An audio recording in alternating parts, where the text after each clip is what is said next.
So I got into conservation districts by applying.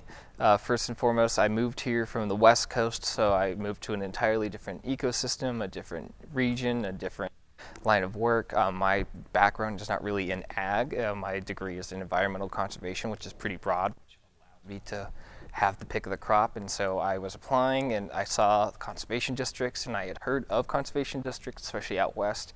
Didn't really know what they did, and did some digging and became really invested in what they stood for, why they were founded, and what they continue to do. So I applied to the Monroe Conservation District. I actually applied to a couple others as well. I live in Oakland County, but Oakland County wasn't hiring. But yeah, and as just I fell into it, that they were the first job to get back to me, and I was just really, really excited. Like everything just clicked into place. I love conservation work. I love working with the people, especially at my capacity. I get to interact with a lot of different groups and talk about a lot of different things, which is why I like conservation and ecology and things like that, is because you get to touch on all the different pieces of the puzzle and maintain that, that 40,000 foot view of the problem, and you get to solve that problem and work with people to do that without having to get really too narrow. That's why you have experts. I'm not an expert.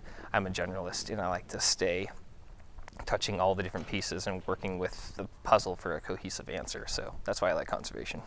And then what do you do?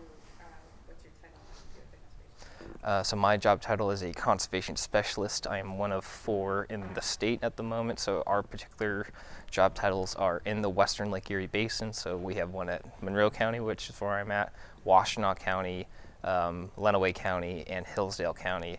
And our main purview within the conservation district structure is to deal with water quality impairments at the Lake Erie Basin, to do with the harmful algal blooms and nutrient looting, specifically phosphorus.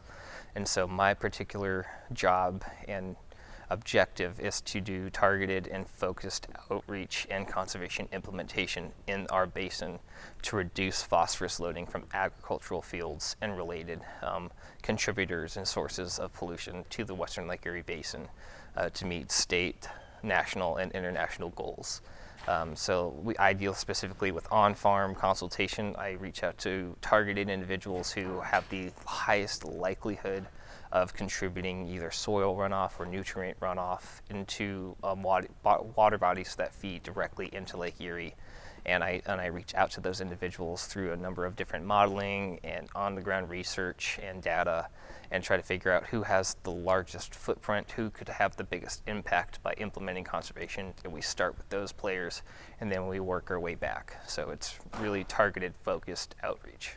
Okay, so pretend that the exit sign, that's great. Pretend the exit sign is a 5-year-old. Okay. So you're explaining to a 5-year-old what's going on in the west Western Lake Erie Thank Basin. you. Yeah. Say the whole thing. Yes. Great. And then and explain it to the 5-year-olds. Yeah. And what it is that you guys are doing. Perfect. So the Western Lake Erie Basin is a specific region within southeast Michigan. It encompasses 5 or 6 different counties. Specifically Monroe, we're at the very, very mouth of the Detroit River and the Huron River and the River Raisin River. They all drain into Western Lake Erie Basin. And so what I get to do is, there's a lot of issues in the Lake Erie, including harmful algae blooms. So those are what turns the water green in the summers. It gets really filthy. The beaches have to close, and that's due to a number of contributing factors. The biggest factor is we have a lot of pollutants off the landscape and off the rivers that drain into the basin, and they all accumulate and they all build up in Lake Erie to unhealthy levels, and they cause problems for the environment, for the economy, and for human health.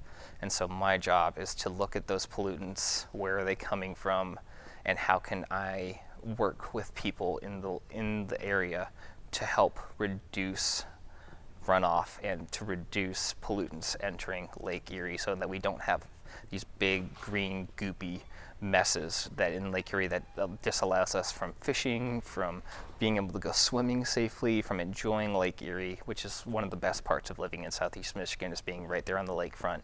And some of these issues don't allow us to have fun on Lake Erie. So my job is to work with farmers, to work with landowners, to work with state, federal, and international people and who are interested to help reduce pollution.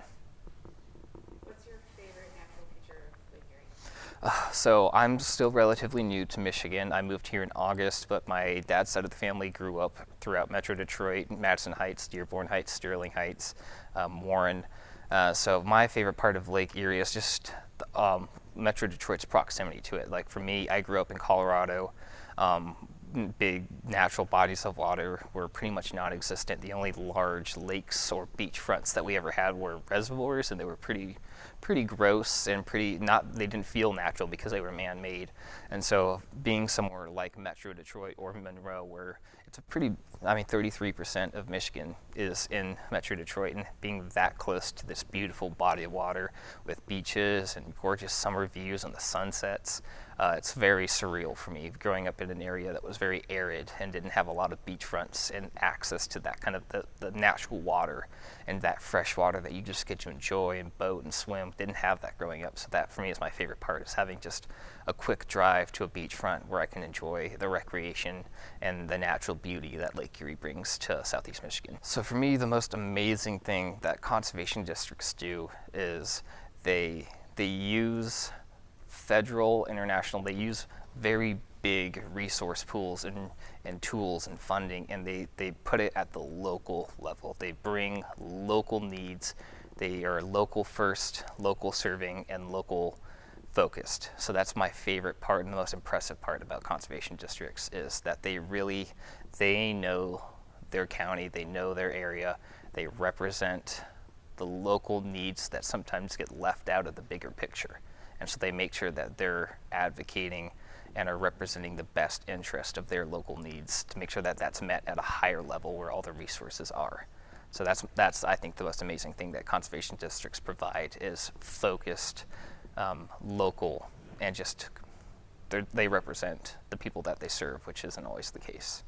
For me, especially, the more I delve into conservation districts individually, they're all so very different, both by design and by necessity. Even from us to our neighbor in Washtenaw, we have such different needs, different resources, different populations that we're dealing with, different issues that we're all dealing with.